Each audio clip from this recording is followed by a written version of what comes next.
Hi everybody, it's Wednesday, the 17th of October, I believe. Um, just wanted to touch base. A lot of you have been hollering, you haven't made any videos, we don't know what's going on. Last couple weeks, gone down and everything's been great with blood work and things, so there wasn't really much to point out, so that's why I really didn't worry much about a video. But last Tuesday when I went down, everything, all my blood work was good and everything was like it had been, and till the doctor came in and my calcium was very high, so that had him concerned. And it was high, a little bit high the week before, but I don't think he had really said a whole lot. They had given me a infusion of just saline, and my numbers had gone, my calcium gone back down. But then the next day after the infusion, they shot right back up again. So he was very concerned about that. One of the causes of that is cancer, but I had no other symptoms. I didn't have any of my regular symptoms, so there were some other things that could be. So he wanted to keep me, which I pitched a major fit, believe you me, not this past Tuesday, last week Tuesday. And he explained that he wanted to run some tests. He could do it a lot quicker if I was an inpatient and get me through these tests and get answers to the questions, as opposed to sending me home and doing it as outpatient. For example, he had scheduled me 2 weeks ago for a PET scan, and the PET scan was to be, they scheduled it in November, as soon as they could get me in. Whereas if he put me as an inpatient last week, then I could have the PET scan probably the next day. So between him and Ryan's like, Leslie, stay, let them do what they have to do, let them get their answers. He's very concerned that this was going to affect my kidneys and have kidney failure or have a problem with my kidneys, that my calcium was that high. It needed to be checked, and he needed his answers right away. So I stayed. Didn't know I was going to be. Told him he's got 24, 48 hours, and I was out of there, because I can't explain to you the, I wouldn't call it anxiety, but the, I just, I can't do it. To go and, be admitted to the hospital was just, it just, it's not terrifying, but it's just not a good thing at all. It just, I can't even, we would go down for my visits and I would want to go back on the transplant floor and just say hi to all the nurses and everything, and I couldn't do it. I couldn't even open the doors to go back to that unit. Couldn't do it. But anyway, that's where I ended up, because I'm still recovering from the transplant. They can't put me out on a regular floor. They don't want me out in the hospital at all with people with all the germs. So they put me back on the transplant floor, which was kind of nice, because I did get to see the people that I had worked with before. Hey, hey, hey, hey, hey! Emily got a new fur baby. I don't know if you can see him. There he is. That's Mendelssohn. He's what, 10 weeks old? Yep. 10 weeks old. Again, chemo brain. I don't know what I was thinking. But she was going to buy a cell phone, and I don't know how that transpired. But she's got Mozart and Mendelssohn now. They are both composers, by the way, if you don't know who Mendelssohn is. So I stayed down in the hospital last week. and it's like it always is, you know. One day passes, next day passes. They're getting testing done. That's a good thing. They did the PET scan, and well, they did checked my kidneys and everything out first. Everything was fine. There were no tumors. There were no blockages. There were no anything that would set this calcium up. Kidneys were functioning fine. They saw no reason that there'd be any problem with them, which was one of his main concerns. So that was fine. So he said, well, let's go ahead and do a PET scan. Could be that the lymphoma's back, but I don't know. And what really had him baffled is I have no other symptoms. I felt fine. If they wouldn't have told me that I have this issue with calcium, I would not know, because I was feeling great. So they ordered a CAT scan and a PET scan. So they did both of those, which they do in the same machine. It's kind of cool. You don't even get out. Hardest part of those is not eating for 2 days. So they did those. The night of the PET scan, I think that was Thursday night. My doctor's fellow came in, and she was new. She introduced herself and said that they didn't want me worrying all night about test results for the PET scan. They had not gotten the official test results back from the doctor, and that they would call down first thing in the morning and rush them and get them up there so they knew what was going on, so I would know, so I could get home. Which I told them, I'm going home Friday. Don't matter. I don't care if I got test results or not. I'm going home. And of course they're all like, we know. Everybody knows you're going home. I'm going home.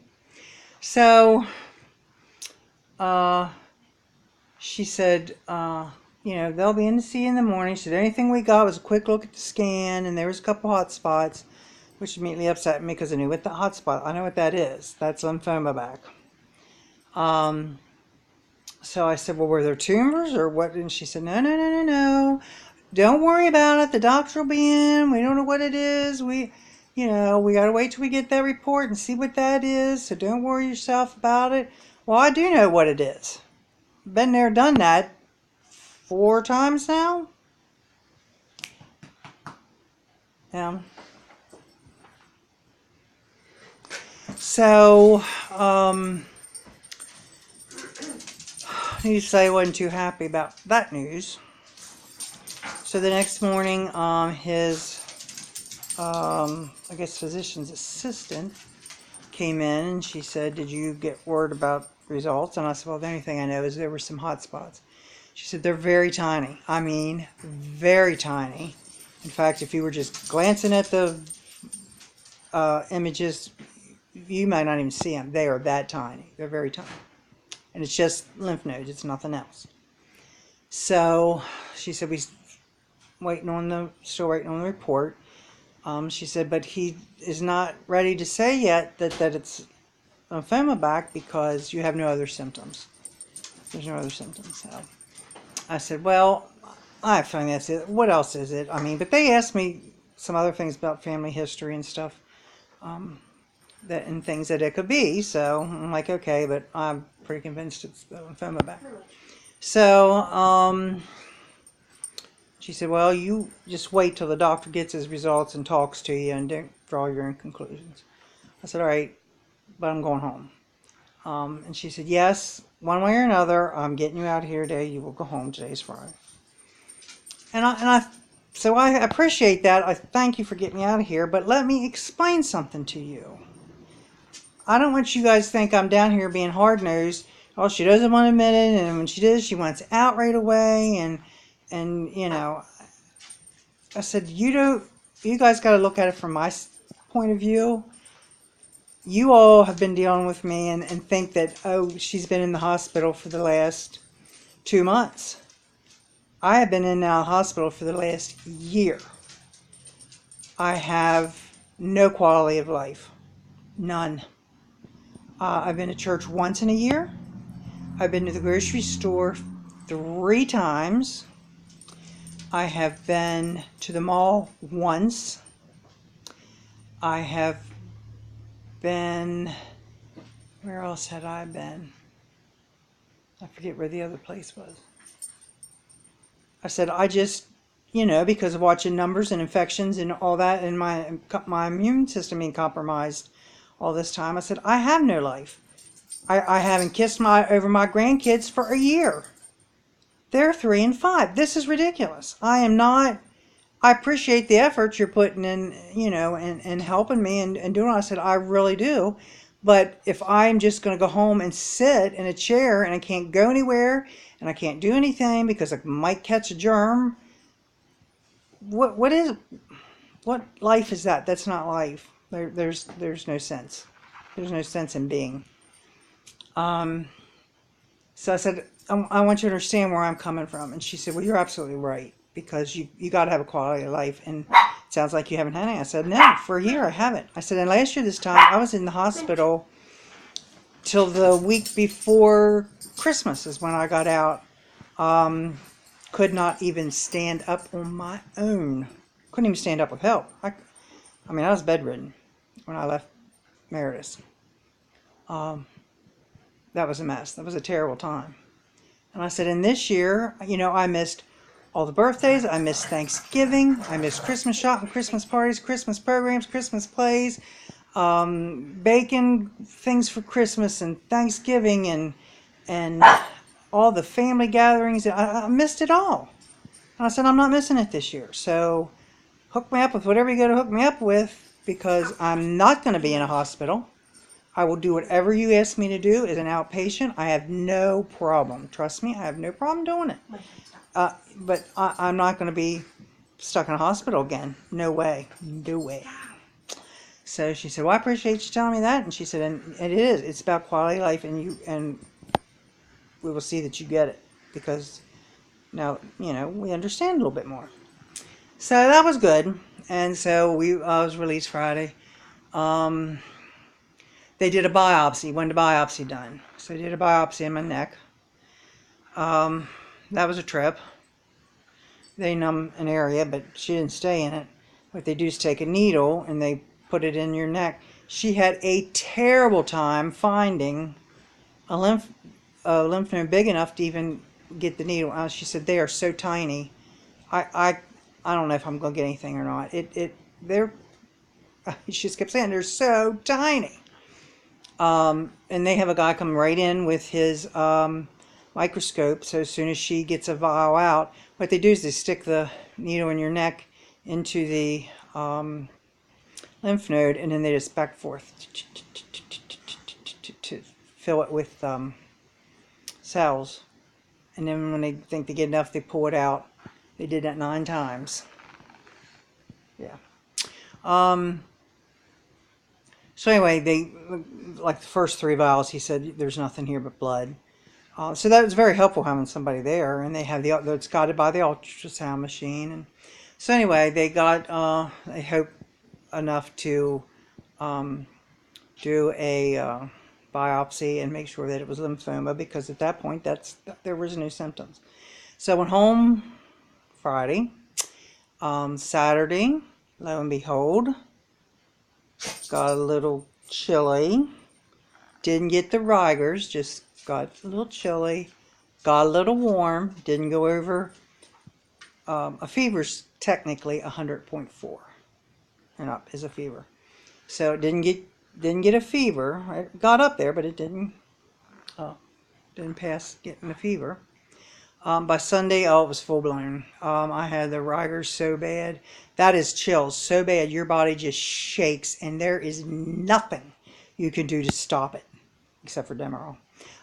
You can put covers on. You can get in the shower. You can take whatever it is you might take. You can take. I had a sheet, blanket, bedspread, 2 quilts, and it doesn't. It may make you feel a little better, like you're doing something, and that lasts for about 3 hours.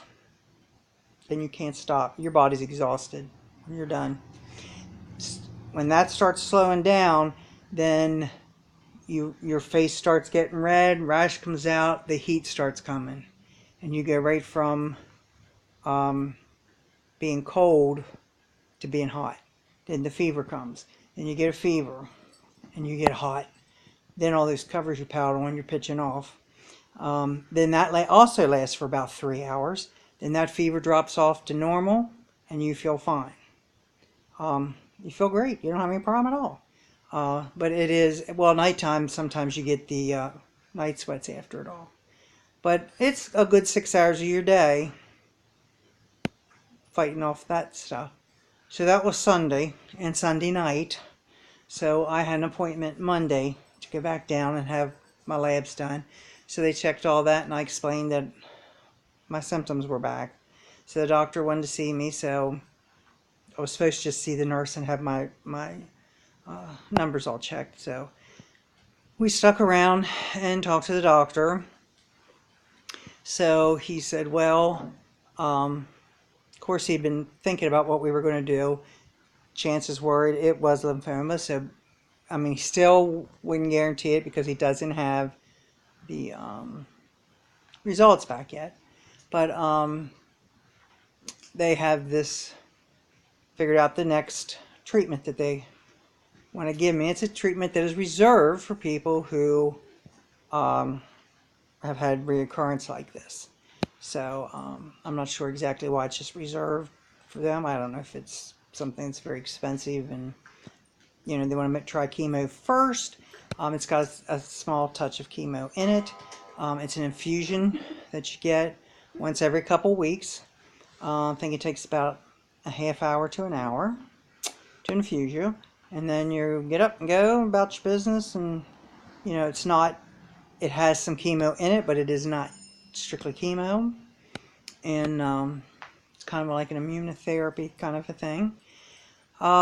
So that's what they want to start on Monday. So I was asking him questions about other things and how long I can be on that, and because to me, I have no problem with that. I'll go, and he said the infusions can be done here in Hagerstown. It's not a problem. It's kind of, I've been on so many chemo regimens, but I was on one that was like that with my first cancer, and I pretty much went and had my infusions on Thursdays. Now that was all chemo though. So I felt a little tired and sluggish, you know, then over the weekend. I was at work on Monday, and then I worked the rest of those weeks, and then, you know, would have that infusion on Thursday, because I was off on Fridays, and, you know, it worked out perfect. So that's what I want to see, is what this is. How long do you do it just till, does it put you in remission, or does it just carry you along until you do something else, or can you do this for, I don't know. So I am seeing a specialist next week. My doctor currently is a specialist for stem cell transplant. So he wants me to see this lymphoma specialist from down there. And just double check with him on what, now he has been in contact with him, but obviously, but just to see what the options are, answer my questions that I have, because he, you know, he didn't feel comfortable knowing exactly the answers. So Monday I'm going down for my first treatment, and then Thursday I see the specialist and get all my questions answered and whatever, and then I'm hoping they transfer me right back up here to Hagerstown then for the length of the treatment. My doctor is he really wants to do a allo transplant, which is taking a donor. And the first two choices would be my sisters. So, I don't know if I'm going to go that route, to tell you the truth. Just come off a transplant. They're rough, and I don't know that I want to do that. So, I'm anxious to talk to the specialist, because I want a list of options of other things that we can do, or, like I said, how long this other thing is that they want to start me on. Because to me, that works for me. So that's where I am right now. I'm taking prednisone to get the for the effects of the lymphoma, fever and chills and stuff like that, because that takes all that away. It also makes you feel really good. So trying to get some exercise, build up the strength in my legs, because I still haven't gotten that back from transplant, but so I'm working on that. Walking's fine, steps are a little tricky, so I've been working on those. So been doing good. Today it's so pretty out, and so we got, went out and went over Mom and Dad's a little bit, and gonna go do my shoe boxes, fill those up for the Operation Christmas Child. Get those done, and so that's where I'm at. A little disappointed that the transplant was a bummer. Didn't work, but don't know till you try. Was really hoping that would work, but God knows what He's doing. He's still the one in control. I'm just not the most patient of people. What are you laughing at, Emily? So we will. But I'm anxious now that I'm getting my life back, that I can go and do things. I still have to do my precautions, and that is fine. I don't mind wearing a mask. I don't mind going to the grocery store off hours, and I'm going to try to go back to church, probably not this Sunday, but the following Sunday. And when I do, I will go in late and leave early, to avoid people. Just things like that, just using my precautions, but I'm going out. I'm going, and I'm going to do things. I just am. So I'm excited about doing that, especially this time of year, and it's so nice out, and go spend time with my grandbabies and do things with them, and just get out. I was there at Mom's house. I said, I haven't been over here for so long. I haven't been anywhere for so long, and so it's so nice to be able to go. So I'm excited about starting this treatment. It tickles me, to tell you the truth, because I can get up and go and do things. So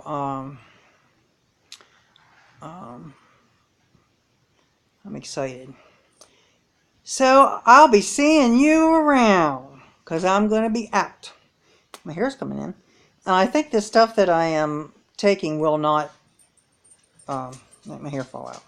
Hopefully, because I'm starting to miss it, truthfully. At first I didn't care, because that's one of those things you have to worry about every morning. But now it's like, it'd be kind of nice to have some hair, especially when it's getting colder, because the cold air goes down your neck. It's cold. So I know this was really a windy session. Pun intended, because it's windy out.